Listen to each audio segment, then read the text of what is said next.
kinabuhi, dili tanan sayop mao ang katapusan. Usahay kini ang sinugdan sa usa ka mas lawom nga pagkat-on. Sa matag adlaw ang Provincial Correctional and Security Management Office o PCSMO nagpadayon sa ilang misyon, dili lang sa pagpanalipod sa seguridad kundi sa pag-andam sa mga persons deprived of liberty alang sa pagbalik sa katilingban. Hello Oxornons! Welcome to second episode ng Kwento ng Pagbangon PCSMO Reintegration Stories. Ug karong adlaw, ato makauban ang dating persons deprived of liberty na si Ayon Anchanco. Aron i-share sa ato ang iyang kwento before siya nakulong, during sa iyang pagkakulong ug karon nga naa na siya sa laya. I'm Ayon Anchanco, 35 years old from Alegria, Barangay Alegria, San Francisco, Agusan del Sur. Unsa man imong life kung before ka na priso? Kinsa si Ayon Anchanco? Kanang before ko na priso, the year before ko na priso, grabe gid kagubot ang akong kinabuhian na kay nalulong na ko sa droga. Dili lang nalulong, na maligya pagid ko. And then grabe ka worse, nagkautang-utang, napunog, gubot na kayo ang pamilya, lalayo na ko sa akong pamilya. Nagsige na lang kog lakaw kay tungod ana laging pagpamaligya. Nagsige ka lang madto na kog Marawi niya. Tagsa na lang ko mo pakita og public kanang wala na kanang gubot na kayo nga di na ko dawaton sa akong family. Nasuko na akong mama, akong mga igsuon, akong bayaw, akong bisan akong ugangan, ug akong asawa murag kanang layo na kay gitagaan ginako gap tungod sa akong droga nga gisudlan. Grabe ni kagubot, naglayas pa ko ato nga time. And then agid grabe ka terrible ang akong kinabuhian nga time. Kanang ngit-ngit kayo, ngiub kayo before ko na priso. So kato nga panahon ang hamon gyud sa imo ato is nalayo imong family sa Yes, imo ma'am. dahil Yes, sa imong pagpamaligya o paggamit Yes, ma'am. sa droga. Isa ka tuig gyud kay ato? Whole year gina siya ma'am, nagsugod man ko og kanang grabe gid nga pagpamaligya. Kato namang last 2021 kay nadakpan man ko last 2022. So kanang 2021 until 2022 munay kasagsagan gid sa kusog kay akong pagpamaligya nga kanang nabiyaan na nako akong business, actually na ako business nga Lechon House. Nabiyaan na nako na disregarded na nako akong business na pundo nako sa pagpamaligya. Muna siya nga 1 year ko ana nga grabe gid kasagsagan sa akong grabe gid nga pagpamaligya. So pagdakop sa imo asa man ka nadakop?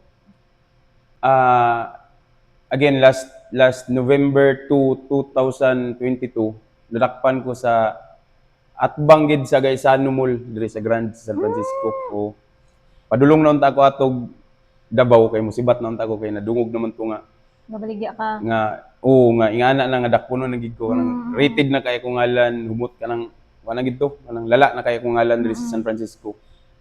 Motong musibat na unta ko madtunto ko Davao, then gihatag gid sa Ginoo nga time nga kana nga time gid kana nga adlaw November 2 is gitugot gina sa Ginoo nga madakpan ko. Pagkadakop sa imo ha sir, kisa may pinakauna nimo gi-contact? Actually wala ko na-contact, gikuha man ang cellphone pag sa sakyanan naman ko nag-drive ko sa sakyanan niya. Gibaybas ko sulod sa sakyanan. Then kuha ang tanan ako cellphone niya. Wala na ko na-contact. And then ang nahitabo ato is na ay nakakita nga mga kaila kay tungod lagi ang taga San Francisco Bugo. Daghan og kaila. Nalabyan kog kaila, gi-post, nay nag-chat sa akong asawa, sa akong igsuon. Mao tong na-inform pud sila nga ingana ang hitabo. Diri ka sa police station sa San Fran. At first sa San Francisco ko gidala. And then na-transfer na din ka sa mo sa Sa PCSMO. Yes po.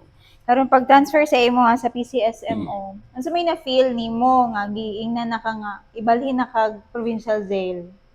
Ngani, at first ma'am sa drip ako sa station, 4 months man ko diha sa station. Sa diha pa ko sa station na enjoy ginako akong guling kay syempre duol naman sa family niya. Gina-allowed man diha ang kanang maka-duo-duo ang family daily ana niya. Anang murag familiar pa nako ang place ba, murag kanang di pa kayo ko layo bitaw gyud sa akong kuan naka-adman. And then katong pagsulti sa ko nga i-remand nako sa kuan sa Provincial jail. sa jail kay tungod lagi anang kanang stories hungihong bitaw sa mga tawo nga ingani daw ang jail, ingani niya kanang makita po nato sa salida nga Hadlok. kulapahon ingana bitaw. Motong naay murag na hadlok ko na ikahadlok sa akong kasing-kasing ba nga ibalhin ko sa jail niya. Wala di ko idea unsay naa sa jail. Mo nang naang kahadlok na balaka ko ba. Niya. Anang gawna po ko nga madistansya na iguan sa akong family kanang siyempre di na nako sila makit-an daily. Wala na mo koy daily nga contact sa dito sila. Diri kinaamo ko cellphone gud. Dito murag na gid ang kahadlok ka balaka ug kaguol. Pag sulod nimo sa PCSMO Provincial Jail, kauban man nimo imong pamilya paghatod sa imo dito? Actually, ma'am, wala. Wala. Ang naghatod sa mo is ang kuan raman mga pulis raman to. Di sa kay ramig patrol. Wala to'y family, wala yung family nga naghatod sa kuha. Ako ra isa niya sa murag naray kauban ako ang ipang-remand pod. So pag-abot nimo dito, sulod na ka, gi-interview ka. Yes, ma'am. Oh, pagkakita na ko kay Ayon, dili gid ni siya ingani. Oh. 100 Dako gid ni siya kayo, pila ka kilos ato? 134 kilos. 134 kilos karon pila ka kilos? Nagtimbang ko gayon na 90 kilos. 90. Tapos dito kagibutang sa kitchen. Yes, ma'am. Oh, sa kitchen. Ang kitchen kasi naadiha ang mga PDL na mga masaligan pod na pwede malihok, sila ang mag-prepare og pagkaon para sa ilang mga kapwa nga persons deprived of liberty. Pag sulod sa imuha sa kitchen nga nga dorm, kinsa may ma-remember pa nimo kinsay pinaka-una nga murag na amigo nimo sa sulod? Actually, pag sulod ginako sa kitchen, wala pa kayo ko'y na-close kay nga nam ginang jail murag mga papa niya at the same time kung baguhan ka sa jail kanang gitawag nila og ansana kanang bagito. Oh, dili pa man kay katagdon gyud sa tanan. Pero tungod kay naa manggoy activity sa jail sa kitchen nga about sa Christian Christian activity kanang Spiritual nga spiritual activity program sa jail. Tungod ana murag nahatagan ko og tulay nga ma-close na ko ang mga tao. Na-band me ba tungod anang sa Bible murag activity o murag Christian activity sa sulod sa jail. So bali ang spiritual programs sama anang Bible sharing. Mao na imong nahimong way para mas madali mapagaan sa imuha ang loob nimo sa imong kauban ug imong kauban sa imuha. Yes, ma'am. During sa imong pagstay sa provincial jail, unsay mga challenges nimo? Primero, ma'am, ang pinaka-challenge gid sa kuha is kanang distance na ako sa akong family. Kamingaw, kabalaka, kaguol, kay kana bang wala na ko'y contact sa akong family. And then wala na ko kabalog unsa na ilahang kasamtangan nga kahimtang sa gawas. Ang kahadlok kay siyempre ang akong makauban dito is wala naman gid mga kana bang kuya na kay mga kaso, mga murder, mga gahi na kay mga kaso. Nagi nakahadlok og kabalaka. So imong na-mention kay ang Bible sharing dako siya natabang para mapagaan ang imuhang pagpuyo dito. Yes, ma'am. Ang imong mga kauban man gud diha, even ako na-notice nako is hilig gud sila mobasa og Bible. Yes, ma'am. Sa gawas ba gabasa na kadaan or mas na-introduce sa imuha tung naa na ka sa sulod?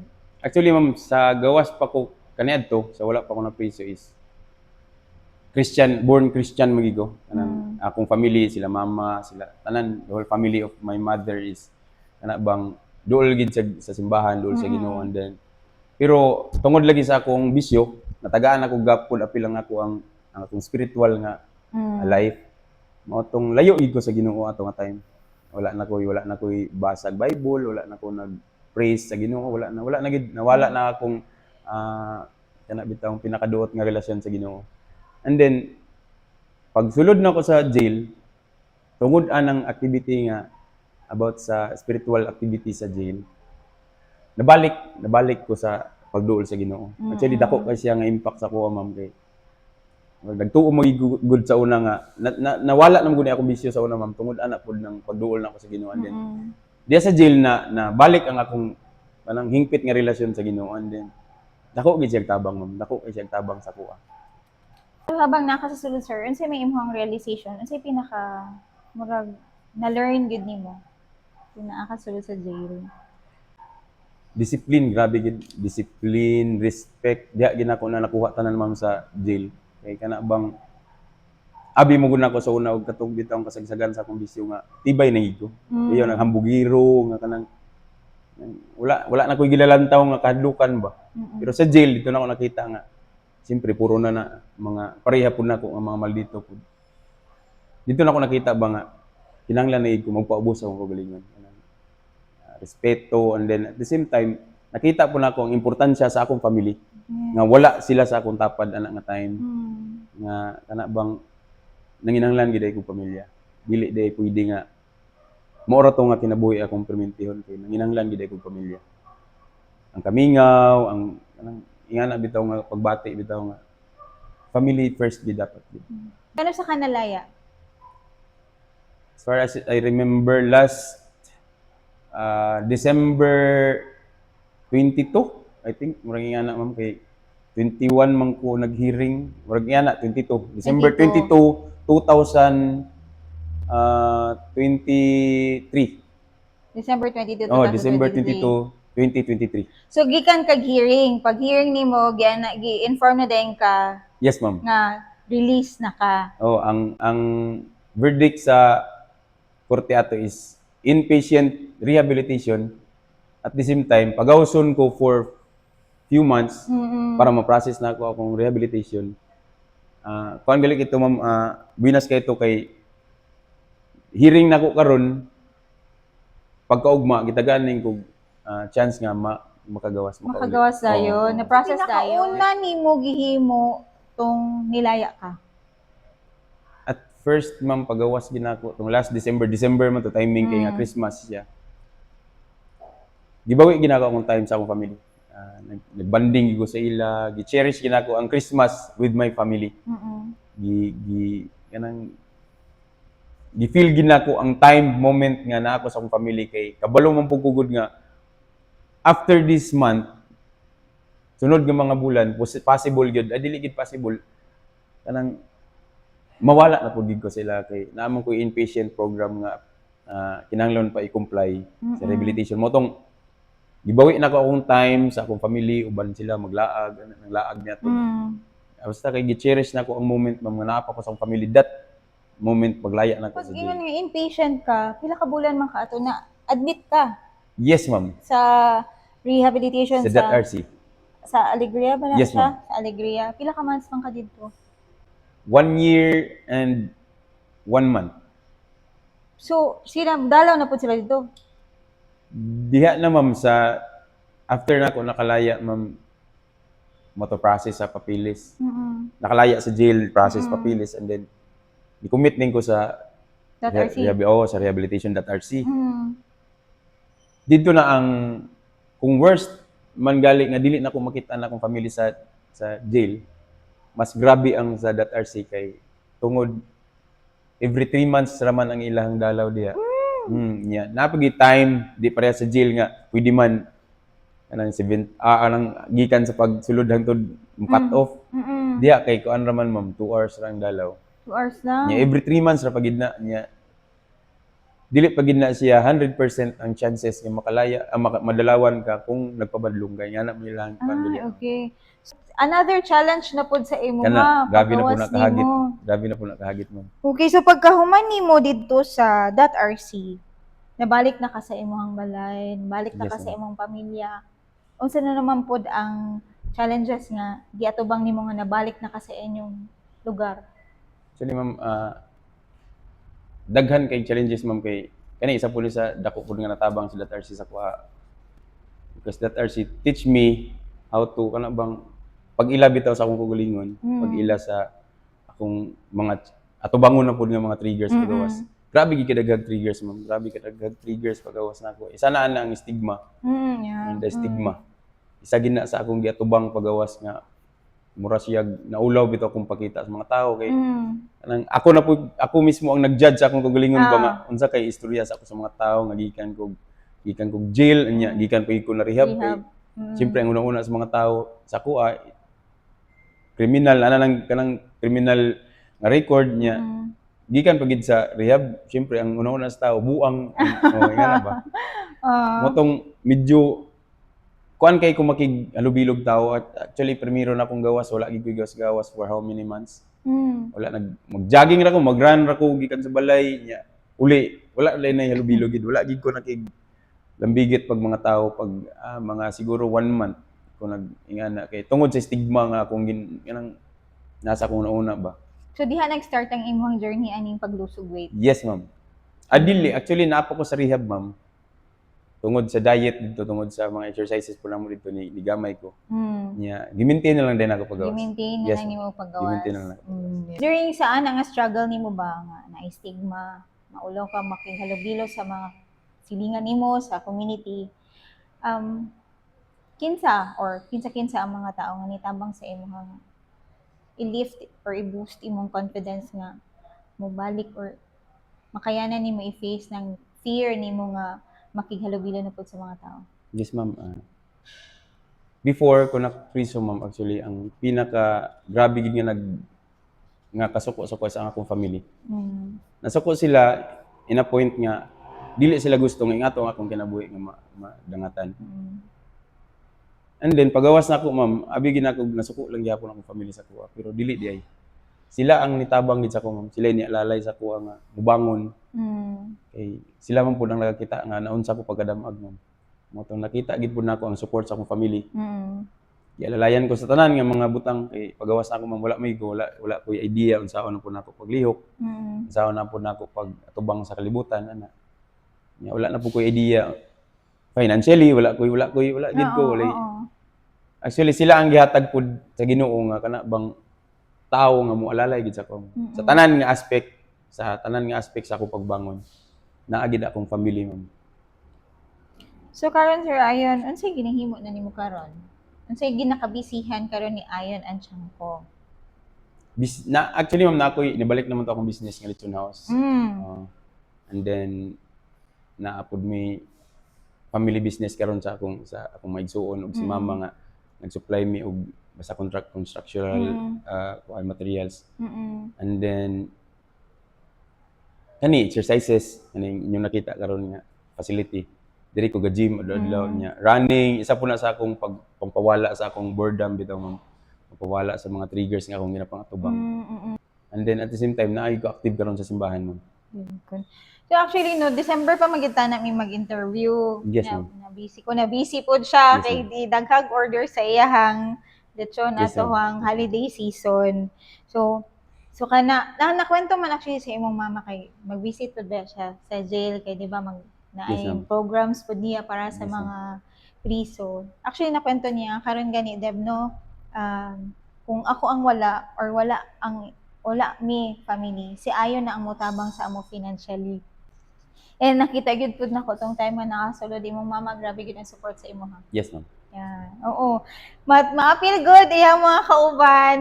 Kay mo visit man si ma'am, ma-appeal nga hatagan pud niyang food, hatagan pud niyang mga gatas. Dako ni imong ma-compare sa imong life before ug sa imong life karon. Yes, ma'am, kaayo og kalayan, ma'am, kay before I was very close-minded man kay ko, ma'am. Grabe ka close na gid ang akong nauna sa mga advices. Sa dili na nako makita ang mga sayop nako sa una, dili na nako kanang wala gid, grabe ka close-minded gid ko sa una. Whereas karon isa na ana nga naduol gid ko balik sa Ginoo. And then na-open gid akong mind, ma'am, ba sa tanan nga nahitabo bitaw sa kuha nga dili gid ay pwede nga mo-decide ra ko nga ako lang. Self-will bitaw, ma'am, dili gid na pwede. Grabe kanang nakita na nako ang tanan ba nga kinahanglan mutikang ko karon na gid nang kanang visualizing una-una sa ginako tanan ako nga decisions. Kinahanglan ipananghid sa ginako ka mama, kinahanglan ipananghid sa nako sa asawa, inform sa nako tanan kanang kinahanglan transparent gyud ko sa tanan akong aliyo karon sa akong family, ma'am. Kay ingana ang nahatag sa kuan ba kanang Lesson sa imo. yes, ma'am, ingana ang nahatag nga lesson sa kuha, ma'am. Kaysa una man gud gisulog gid akong kugalingon, ma'am. Hala, bisyo lang diri ana kanang gusto lang ko nga malingaw perminti ana happiness lang ba nga satisfaction lang akong ginapangita, whereas dili siya long last nga kuan happiness. Before ta mo end sa atong interview, ano sa imong message para sa imuhang mga dating kauban sa provincial jail? Yes, good morning mga brothers sa jails. Padayon lang kung unsa man inyong giagihan karon nga kalisod. kung unsa man ang mga sacrifices nga inyo na feel karon sa inyong samtangan nga kahimtang. Una-una lang na siya nga pag-abot sa gawas pohon, kinahanglan dili na ninyo maagihan nga kalisod. Kung naagihan man na ninyo tungod sa inyong kadautan, una-una lang nga pagawas ninyo pohon kinahanglan lahi na pud nga form o personality ang inyong dalon. Ingon pa tong akong nabasa nga unsa to. Dili daw kinahanglan ang new year for a new life, but you need a new mindset para mausab ang tanan sa imong kinabuhi. Nga na lang baguhan lang gid ang tanan nga kanang kung unsa ang inyong kagahapon, kinahanglan ugma pohon dili na mao inyong dalon. Para sa bag-o na pud nga ugma nga inyong tabangon. That's all. Kana lang. Di ba, father man ka? Yes, ma'am. Oh, pila ka buok mo anak? Nakoy duha ka anak. Duha ka anak. Yes, ma'am. So basically, itong panahon nga naa ka sa layo, grabe ilang kamingaw sa imo Yes, ma'am. ha. Oo. And as a father, ano sa imong mensahe sa mga kabatan-on karon nga dili ka gusto nga mapareho ang langda sa imuha, and also pod nga napog imong fear ba nga basig mahitabo sa imong mga duol sa imong kinabuhi. So unsa may mensahe nimo? First, ayaw gid niyo tugutin ng curiosity na motubo sa inyong utok. Kung ma-curious man mo is, ang inyong dapat i-curious is kung saan paglambo sa inyong kinabuhi. Ayaw gid na i-curious ng mga bisyo. Then at the same time, ayaw gid mo patuo sa tambag sa amigo. Patuo gid mo tambag sa inyong mga ginikanan. Kay ang tambag sa ginikanan dili gina makadaot sa inyo. Ikaayo gid na naton tanan. Munang nga na ra ka simple, ayaw lang gid ninyo itugot nga moturok ang garbo sa inyong una-una. Kay para dili mo masulod sa dautan nga mga buhat. Kay dili gid lalim.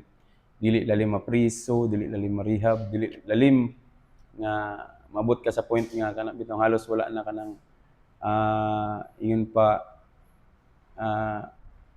nag-rock bottom na bitaw ka kanang wala na kay matiti, wala na tanan. Mawala nang tanan sa imuha. Family, finances, pati imong kagalingon halos mawala na sa imo. Dili gid lalim mo nang ayaw gid ninyo sulay. Ayaw gid ninyo sudli.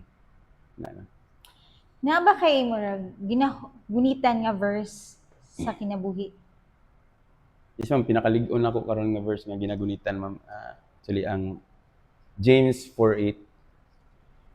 Draw near to God and He will draw near to you. Duo lang gid sa Ginoo. Ayaw tuwa ng kanang walay Ginoo. Naagi Ginoo, tinuod gid ang Ginoo. Duo lang gid sa iya kay siya moduol pud sa tuwa. Baguhon gid na tanan, usbon gid na tanan.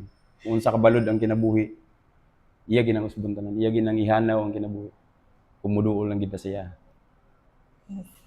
Thank you so much, Thank you. Ayon. Salamat kaayo sa pag-share nimo sa imong stories, and Yes, I believe nga daghan gyud makatunan ang mga tao aning imuhang pag-share sa imong kinabuhi, especially ang mga young generations nato karon nga Thank you. untana daghan sila na-learn sa ilang pagpaminaw sa imuha, sa imuhang kinabuhi, imuhang life before ka na priso, during pagka-priso nimo, ug karon nga naa ka sa laya.